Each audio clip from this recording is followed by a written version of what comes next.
আসসালামু আলাইকুম। মির্জা আব্বাস ভাই অসুস্থ এবং সে অসুস্থতার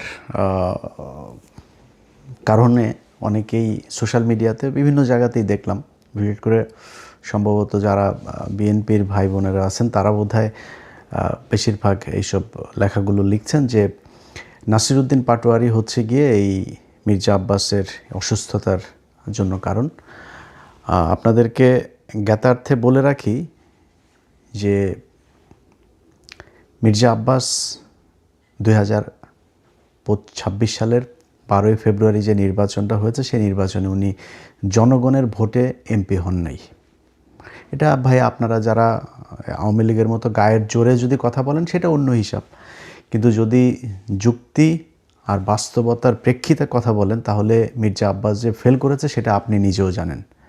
আওয়ামী লীগের অনেক এই দিন একজনের সাথে কথা হচ্ছিল, উনি সম্প্রতি বাংলাদেশ থেকে এসেছেন, আওয়ামী লীগের সমর্থন করেন, বাট সে আবার আমারও পছন্দ করে ইন্ডিয়ার কারণে।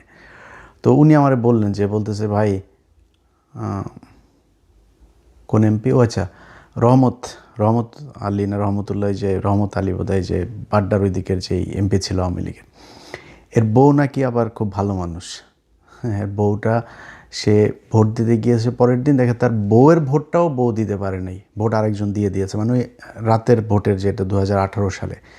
তো এই লোক সে এরকম এক ভোট কেন্দ্রে সে সারা রাত ভোট মেরেছে। তো এসে তারপরে সে বলল যে ভাই এই ব্যাপার, ভোট কিন্তু এইভাবেই হয়েছে, আপনারা যেটা বলেন এটা একদম অযৌক্তিক না।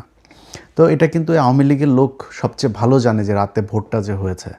আজকে বিএনপি 2026 সালের 12ই ফেব্রুয়ারি নির্বাচনে কি করেছে এটা বিএনপি পৃথিবীর সবচাইতে ভালো জানে, কিভাবে কি হয়েছে, কোন জায়গায় কাকে ঠকায় কাকে জিতানো হইলো কি, এগুলো সব কিছু ওনারা আমাদের চাইতে ভালো জানে, স্বীকার করবে না, এটাই হচ্ছে গিয়ে পার্থক্য। স্বীকার করার দরকার নাই, কিন্তু উনি কিন্তু একজন ভোট চোর। এবং দুনিয়াতে আপনি চুরি বাটপারি শয়তানি সব কিছু করবেন আর আপনি অসুস্থ হইলে সব কিছু মাফ হয়ে যাবে, বিষয়টা এরকম না। বাট আমাদের ভিতরে ওইটুকু মনুষ্যত্ববোধ, মানবতাবোধ, সৌজন্যতাবোধ আছে সেইটুক, যে একজন মানুষ অসুস্থ হয়েছে, মানুষ তো যাই হোক আশরাফুল মাখলুকাত হিসাবে আমি তাকে, তারপরে সে মুসলমান, আমি তাকে ভাই মনে করি, ভাই হিসাবে আল্লাহর কাছে দোয়া চাই আল্লাহ যেন ওনাকে সুস্থ করে দেখ। বাট এই যে দোষ যারা দিচ্ছেন তাদেরকে প্রথমে হিসাব করতে বলবো, মির্জা আব্বাসকে যদি নাকি ওনার ধরেন কোনো পাপ টাপ কিচ্ছু নাই, এই ভোট চুরি করেন নাই, উনি ভোটেই জিতে তারপরে সংসদ সদস্য হয়েছেন, উনি খুব ভালো মানুষ, ওনার মতো ভালো মানুষ এই দুনিয়ায় কেউ নাই। উনি এই যে ঢাকা ব্যাংকের মালিক, এই ঢাকা ব্যাংকের মালিক ওনার বাবার বাড়িঘর ভিটেমাটি বিক্রি করে তারপরে ঢাকা ব্যাংক দিয়েছেন, এখানে 1 টাকাও 2 নাম্বারই টাকা নাই। বিএনপির সময় উনি গণপূর্ত মন্ত্রী ছিলেন, ওই মন্ত্রী থাকা অবস্থানে 1টা টাকাও খায় নাই, খুব সৎ অফিসার ছিলেন তিনি। এরকম একজন সৎ মানুষ মনে করে তারপরে ধরেন বক্তব্যটা যদি শুরু করি, এইবার আসেন যে এটার জন্য দায়ী কে। মির্জা আব্বাসের এই যে মনোনয়ন, এই মনোনয়ন পাওয়া নিয়েও কিন্তু দলের ভেতরে ওনাকে না দেওয়ার পক্ষে লোক ছিল। জিজ্ঞেস করেন বিএনপি লোকজনের, যারা বিএনপি, আমরা তো ভাই মানে আওয়ামী বিরোধী ছিলাম, বিএনপির সাথে তো আমাদের সম্প্রতি সম্পর্ক, বিএনপি আমাদেরকে শত্রু মনে করে, বাট বিএনপির ভেতরে তো অনেক বন্ধুবান্ধব আছে, অনেক সূত্র আছে, অনেক সাথে এখনও ভালো সম্পর্ক আছে, ওনাদের কাছে জিজ্ঞেস করেন আপনারা। ওনার স্ত্রী আফরোজা বেগম, উনি আপনার এমপি নির্বাচন করতে চেয়েছিলেন, যেখানে ওই যে হাবিবুর আছে না, ছাত্রলীগের সাবেক ছাত্রলীগের যে হাবিবুর, এই হাবিব হচ্ছে গিয়ে আপনার ওই আসনে আফরোজা চেয়েছিলেন, মানে মির্জা আব্বাসের স্ত্রী, ওনার পুরো নামটা আমার মনে নেই, ওনার স্ত্রী চেয়েছিলেন ওইখানে দাঁড়াইতে, খুব চেষ্টা করেছেন, ওনাকে দেওয়া হয় নাই। মির্জা আব্বাস এমপি হওয়ার পরে মন্ত্রণালয়ে মানে মন্ত্রিসভা গঠন হইল, সেই মন্ত্রিসভার ওইখানে কি মির্জা আব্বাসকে মন্ত্রণালয়ে দেওয়া হয়েছে? বলেন, আপনারা বলেন, বিএনপির যারা মির্জা আব্বাসের দেখলাম ওনারা দেখার জন্য সোজা প্রধানমন্ত্রী নিজেও গিয়েছেন ইয়েতে দেখা করার জন্য, হসপিটালে দেখা করার জন্য, তো উনি খুব গুরুত্বপূর্ণ এই কারণেই তো গিয়েছেন। তো ঠিক আছে, আমরা ধরে নিলাম যে ওনাকে বিএনপি খুব পছন্দ করত। ওনাকে মন্ত্রী পদমর্যাদায় উপদেষ্টা বানানো হলো। এই আওয়ামী লীগের সময় মনে আছে আপনাদের একবার ওই যে দপ্তরবিহীন মন্ত্রী একজন ছিল, কে যেন আমি ভুলে গেছি এই লোকটার নাম, কাউকে একজনকে দপ্তরবিহীন মন্ত্রী বানানো হয়েছিল, সুরঞ্জিত সেন গুপ্ত টুপ্ত বা কাউকে একজনকে, আমার মনে নাই তার নাম। তারা নিয়ে আমরা খুব হাসাহাসি করতাম, ট্রল করতাম ফেসবুকে। তো এই যে মির্জা আব্বাস, গয়েশ্বরচন্দ্র রায়, এরকম কয়েকজনকে দপ্তরবিহীন মানে এই মন্ত্রীর পদমর্যাদায় উপদেষ্টা বানিয়েছে না, এটা কিন্তু গালের মধ্যে একটা জুতা মারা। মির্জা আব্বাস ওই জুতায় কতটা কষ্ট পেয়েছেন সেটা আপনারা মানে বাস্তবতা দিয়ে আপনাদেরকে আমি বুঝাই দেই। আপনাদের মনে আছে গয়েশ্বরচন্দ্র রায় এই উপদেষ্টা বানানোর পরের দিন একটা বক্তব্য দিয়েছিল, মনে আছে আপনাদের? পৃথিবীতে যতদিন বেঁচে থাকবে কোনো দিন গয়েশ্বরচন্দ্র রায় মন্ত্রী হবেন না। উনি নিজে বলেছেন, আমি কোনো দিন মন্ত্রী হব না যতদিন পৃথিবীতে বেঁচে থাকব। কত কষ্ট পেলে তারপরে একজন মানুষ এই কথা বলতে হবে। আপনার কি মনে হয় না মির্জা আব্বাসও ওই একই রকম কষ্ট পেয়েছে? মির্জা আব্বাসও পেয়েছে। অতএব মির্জা আব্বাসের যদি নাকি এই কষ্ট, এই ব্রেনের উপরে যে এই চাপ যদি কেউ দিয়ে থাকে সেটা বিএনপি দিয়েছে, নাসিরউদ্দিন পাটোয়ারি দেয়নি। এখন তারপরও আপনারা ধরেন তর্কের খাতিরে যদি তর্ক করতে যান, নাসিরউদ্দিন পাটোয়ারিকে এখন অনেকেই বলছেন মামলা টামলা করবেন, ওনার বিরুদ্ধে কথাবার্তা বলছেন। নাসিরউদ্দিন পাটোয়ারির জায়গায় যদি নাকি মির্জা আব্বাসকে হারানো হইতো, নাসিরউদ্দিন পাটোয়ারি এখনও পর্যন্ত তো জীবিত আছে, সুস্থ আছে, ওরে পিটাই মেরে ফেলতো বিএনপির লোকজন। মনে আছে আপনাদের? মির্জা আব্বাসের বউ নিজে চলে গিয়েছে আপনার কেন্দ্রে, নিজে কেন্দ্রে গিয়ে, সে ভিডিও দেখেছেন আপনারা? নিজে গিয়া একজন বউ তো, ক্যান্ডিডেটের বউ তো এইভাবে যায় ভোট গণনা করতে পারে না, তাই না? তার এখানে ঢোকারই এখতিয়ার ছিল না, সে সেখানে গিয়েছে, গিয়ে তারপরে সেটা নিয়ে আপনারা সোশ্যাল মিডিয়া, নিউজ, পত্রিকা, টেলিভিশন সব জায়গায় দেখেছেন এই খবর। কেন গিয়েছিলেন? ভোট চুরি করতে গিয়েছেন। আপনি ভোট চোরের বউ, আপনি ভোট চোর। যদি বলেন যে নাসিরউদ্দিন পাটোয়ারির কারণেই সে মারা গিয়েছে, নাসিরউদ্দিন পাটোয়ারির কারণেই সেটা হয়েছে, নাসিরউদ্দিন পাটোয়ারির এইটুক দায়িত্ব নিয়ে নেওয়া উচিত। মারা গেলে মারা গেছে, আমার কথায় যদি সে এরকম অবস্থা হয়েছে, আমি সত্য কথা বলছি, আমি ভোটে আমারে জোর করে তারা চুরি করে জিতাইছে, এই জন্য করা হয়েছে। এই নাসিরউদ্দিন পাটোয়ারি সহ জামাত ইসলাম, এই যে আজকে পর্যন্ত চুপ করে আছে না, এই জামাত ইসলাম ওই যে ওয়াকার বলেছিল বুকে পাথর বেঁধে তারপরে হাসিনাকে সে দেশ থেকে বের করেছে, এই জামাত ইসলাম বুকে পাথর বেঁধে তারপরে এই 12 তারিখে নির্বাচনটা মেনে নিয়েছে।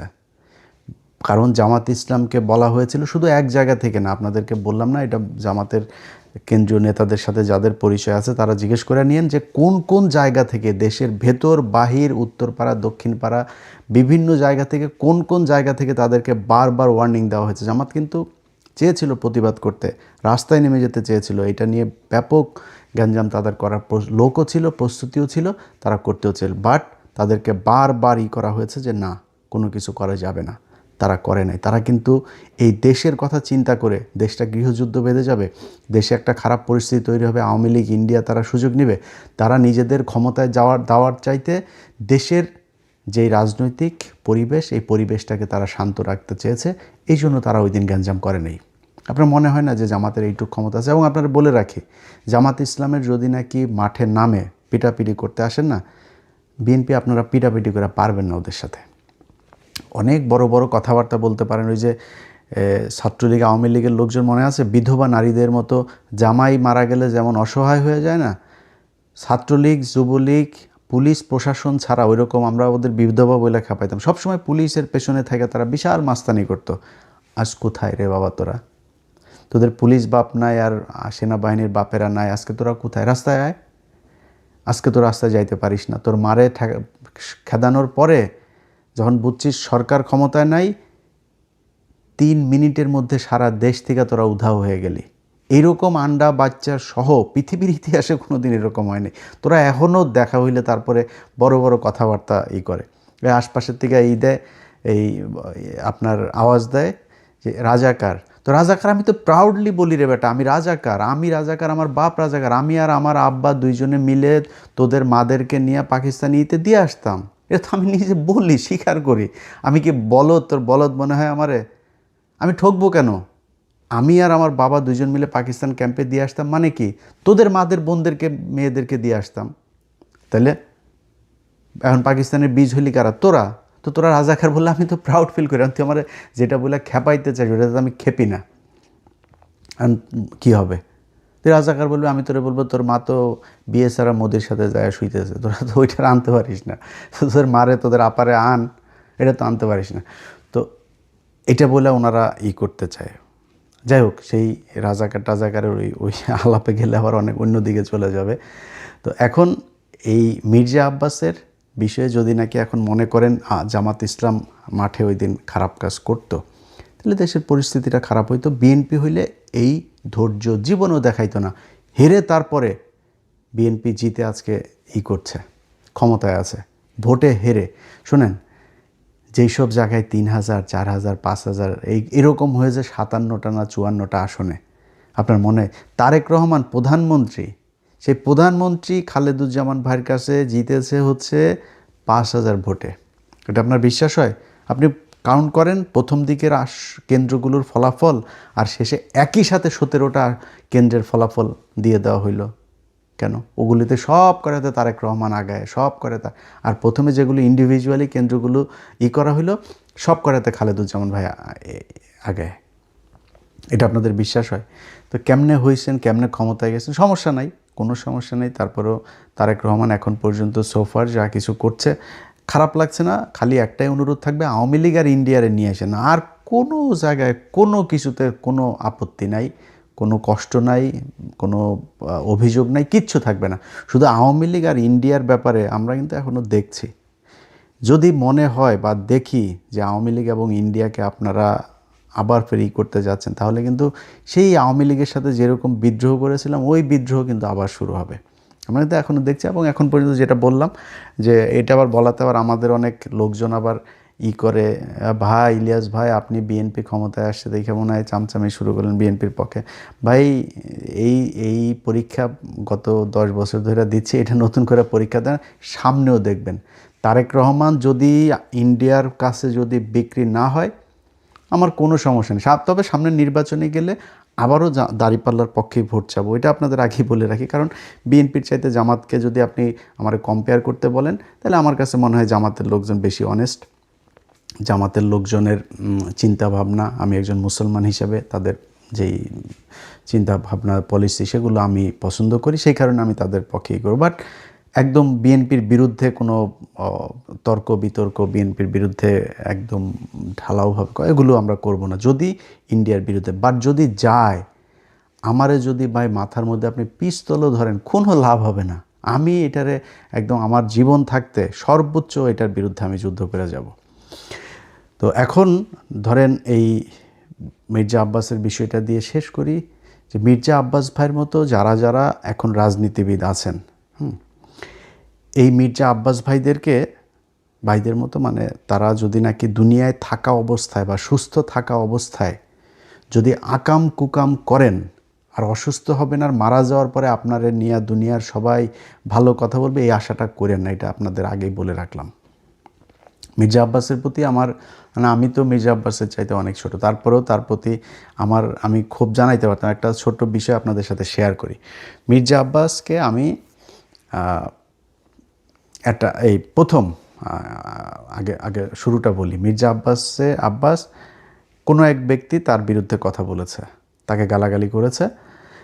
সেই গালাগালির প্রেক্ষিতে সে আবার সেই ব্যক্তির নাম ধরে গালাগালি করেছে এবং সে আমাদেরকেও ইন্ডিকেট করেছে ফ্রান্স, আমেরিকা থেকে। তো এগুলো করে তারপরেই করেছে। তো দাদা তার বিরুদ্ধে আবার তাকে নিয়ে একটা ভিডিও করেছে বা ফেসবুকে সম্ভবত পোস্ট করেছিল, কিছু একটা হবে। তো এটার পরে আমারে ফোন করলো হচ্ছে ওই যে বাড্ডার কায়ুম ভাই, যিনি নাহিদের কাছে যিনি হেরেছেন। তো কায়ুম ভাইয়ের সাথে আমার আবার খুব ভালো সম্পর্ক অনেক আগে থেকে। তো কায়ুম ভাই আমার বললো, ইলিয়াস ভাই আপনি এক কাজ করেন, দাদার সাথে মির্জা আব্বাসটা একটু মিলাই দেন। তো আমি তারে বললাম যে আসলে দাদা তো একটু একরোখা মানুষ, তো তো আমার তো ওনার কাছ থেকে জানতে হবে যে উনি আসলে মির্জা আব্বাসের সাথে কথা বলবে কিনা, যেহেতু মির্জা আব্বাস আগে দাদাকে বাজে কথা বলেছে। তো দাদারে ফোন দিয়ে জিজ্ঞেস করলাম, দাদা বললো যে ঠিক আছে, ওকে, ভালো নেই। তো সাথে সাথেই আমারে আবার আমি কায়ুম ভাইয়ের জানানোর সাথে সাথে কায়ুম ভাই আবার মির্জা আব্বাসের সাথে আমার কনফারেন্সে নিয়ে গেল, নিয়ে তারপরে মির্জা আব্বাস ভাই তখন কক্সবাজারে, এটা কিন্তু আজ থেকে আরও প্রায় ধরেন 6 মাস আগের ঘটনা। তো মির্জা আব্বাস ভাই কক্সবাজার, মির্জা আব্বাস বললো যে ইলিয়াস আমি করবো না, ঢাকায় আসি, ঢাকায় গিয়ে তারপরে আমি এটা নিয়ে বসবো না। তা ঠিক আছে, আমার তো আর এখানে আমি মিডল ম্যান হিসাবে কাজ করেছি। এরপরে সে আর আমার সাথেও কায়ুম ভাইও আর কিছু বলে নাই, সেও আমার কিছু বলে। এর মাঝখানে দেখি আবার ফের সে ঢালাওভাবে আমাদেরকে নিয়ে বাজে কথাবার্তা বলা শুরু করলো। তারপরে আমি আমার মতো ছিলাম। বাংলা এডিশন যেদিন উদ্বোধন হয়, সরি দেখেন এটা, হ্যাঁ এটা 6 মাস না, আরও অনেক আগে, অর্থাৎ বাংলা এডিশন উদ্বোধন হয়েছে জুলাইয়েরও আরও ধরেন মাসখানেক আগের ঘটনা এটা। সো প্রায় 8-9 মাস হয়ে গিয়েছে। তো জুলাইয়ের ওই প্রোগ্রামের জন্য আমি মির্জা আব্বাস ভাইরে আমার অফিসের একজন ফোন দিয়ে বললো যে ভাই এই ব্যাপার, আমার বাংলা এডিশন উদ্বোধনে আপনাকে একটু দাওয়াত দিতে বলেছে, আমি কার্ডটা কোথায় দিয়ে আসবো। সে খুব বাজে একটা কথা বলেছে। কি বাজে কথা ওইটা আর সোশ্যাল মিডিয়াতে বললাম না, বাট খুব বাজে একটা কথা বলেছে। এবং এই যে মানুষটা আমার নিয়ে বললেন, আমি বললাম যেটা যে ওনার চাইতে আমার রক্ত কিন্তু কম গরম না। হ্যাঁ, আমি কিন্তু যদি নাকি আমি কোথাও যদি নাকি আমার মনে হয় যে আমার মাথা যদি ঠিক কন্ট্রোল করতে না পারি, ও আমার চাইতে কত শক্তিশালী আমি দেখি না। আমি কিন্তু মানে সর্বোচ্চ আমার শরীরে যেটুকু আছে ওইটুকু আমি কাজে লাগাই। তো ওনার চাইতে আমার রক্ত কম গরম না, বাট আমি কিন্তু ওনার এই খারাপ সময়ে আমি এটা ওনাকে খুব সম্মান দিয়ে কথা বলছি এবং আল্লাহর কাছে দোয়াও করছি যে আল্লাহ যেন ওনাকে সুস্থ করে দেন। কিন্তু রাজনীতিবিদদেরকে বলবো, ভাই চুরি করবেন, চোট্টামি করবেন, মাগিবাজি করবেন, দুর্নীতি করবেন, দেশের বিরুদ্ধে কাজ করবেন, সব আকাম কুকাম করবেন, এরপরে মরার সময় আপনারা কেউ খারাপ কথা বলতে পারবে না, মরার পরে আপনারা নিয়ে কেউ খারাপ কথা বলতে পারবে না। এই প্রত্যাশাটা করা বন্ধ করে দিয়েন। যারা মরার পরেও এই যে দেখেন না, আপনার ওই যে নিয়ে যায়, শহীদ মিনারে নিয়ে যায়, শহীদ মিনারে নিয়ে তারপরে ফুল দেয়, সারা দেশের মানুষ গিয়া, তারপরে হাজার হাজার মানুষ গিয়া ফুল দেয়। ওই ফুল যার কপালে আছে, যেই কয়জনের কপালে এই ফুল জুটেছে, সব কয়টা মনে করবেন যে জুতা খেয়েছে। কথাটা শুনতে খুব খারাপ লাগলো, একজন মুসলমান হিসেবে বললাম, কোনো মুসলমান যদি এই শহীদ মিনারে গিয়া বিভিন্ন জায়গায় ফুল টুল এগুলো নেয় না, এই মৃত্যুর পরে যার হয়েছে ওরে মনে করবেন ওর জীবনের অনেক পাপ আছে, এই পাপের শাস্তি কিছুটা এখানে দুনিয়ায় হচ্ছে। যে আল্লাহ যাকে পছন্দ করেন ওরে আল্লাহ শহীদ মিনারে এই ফুল নেওয়ায় না। আপনাদের মনে আছে কবি আল মাহমুদের কথা মনে আছে?